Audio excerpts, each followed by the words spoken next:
selain melanggar lalu membahayakan, yang memperlihatkan aksi menerobos lampu merah oleh motor yang membahayakan. Kasus pelanggaran lalu lintas makin banyak terjadi, mulai dari melawan arus, menerobos lampu merah, menggunakan jalur Transjakarta, dan masih banyak lagi. Hal ini memperlihatkan bahwa masyarakat masih belum tertib dalam berkendara dan berlalu lintas. Maka dari itu, kami akan membahas mengenai ketertiban lalu lintas. Berikut adalah pembahasannya. Ketertiban lalu lintas merupakan suatu keadaan berlalu lintas yang berlangsung secara teratur sesuai dengan hak dan kewajiban setiap pengguna jalan. Masalah ketertiban di jalan raya merupakan tanggung jawab bersama, bukan hanya pihak kepolisian saja, tetapi tanggung jawab setiap pengguna jalan. Seluruh pengguna jalan memiliki kewajiban untuk mentaati seluruh peraturan berlalu lintas. Hal seperti ini setidaknya dapat mengurangi tingginya angka kecelakaan di jalan raya. Ketertiban lalu lintas erat kaitannya dengan keselamatan para pengguna jalan. Pelanggaran aturan lalu lintas tidak hanya dapat membahayakan pengemudi itu sendiri, tetapi juga dapat membahayakan pengguna jalan lainnya. Beberapa contoh pelanggaran lalu lintas yang kerap ditemui serta menjadi penyebab masalah di jalan raya diantaranya: yang pertama, kecepatan kendaraan melewati batas rata-rata. Dalam Undang-Undang Nomor 22 Tahun 2009, Pasal 21-23, telah ditentukan jenis-jenis jalan beserta batas kecepatan pada setiap jalan. Pada jalan bebas hambatan, dalam kondisi arus bebas, minimal kecepatan adalah 60 km per jam dengan maksimal kecepatan adalah 100 km per jam. Pada jalan antar kota, batas maksimal kecepatan adalah 80 km per jam.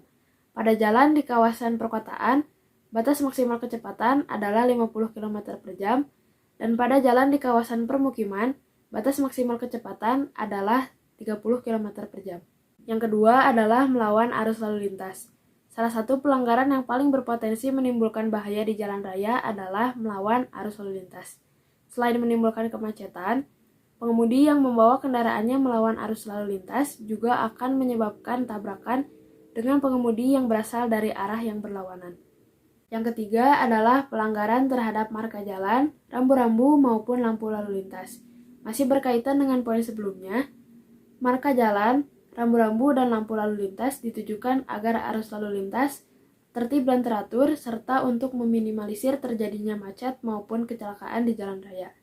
Namun pada kenyataannya masih banyak pengguna jalan yang mengabaikan dan tidak mematuhi hal-hal tersebut, seperti misalnya menerobos lampu merah, tidak memperhatikan marka jalan, maupun tidak mematuhi rambu-rambu yang terpampang di jalan raya.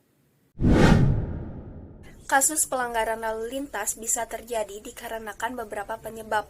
Salah satunya adalah kurangnya kesadaran pengendara dan juga perilaku pengendara.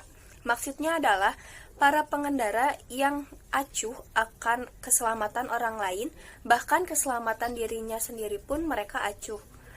Serta perilaku para pengendara yang akan hanya patuh jika ada petugas polisi. Untuk solusi contoh kasus pelanggaran yang sudah dijelaskan, saat ini pemerintah dan juga Polri sudah menerapkan yang namanya tilang elektronik. Hal ini bertujuan untuk meminimalisir adanya oknum-oknum yang melakukan pemerasan saat melakukan penindakan pelanggar lalu lintas.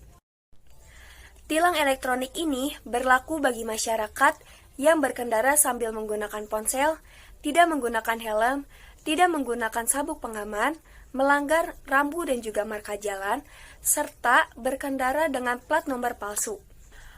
Oleh dari itu, ada beberapa langkah untuk mencegah terjadinya pelanggaran lalu lintas yang mungkin bisa dilakukan.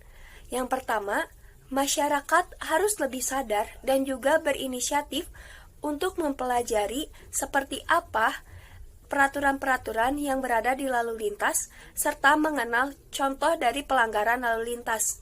Yang kedua, pihak kepolisian mesti lebih rutin untuk melakukan patroli di daerah yang rawan pelanggaran lalu lintas. Hal yang dapat kita lakukan: 1. Mengecek keadaan kendaraan sebelum berpergian. Yang kedua, menggunakan perlengkapan berkendara seperti jaket, helm, dan sarung tangan. Yang ketiga adalah patuhi rambu lalu lintas yang ada dan berkendara dengan tenang. Ketertiban lalu lintas merupakan tanggung jawab bersama yang harus dipatuhi oleh semua pengguna jalan.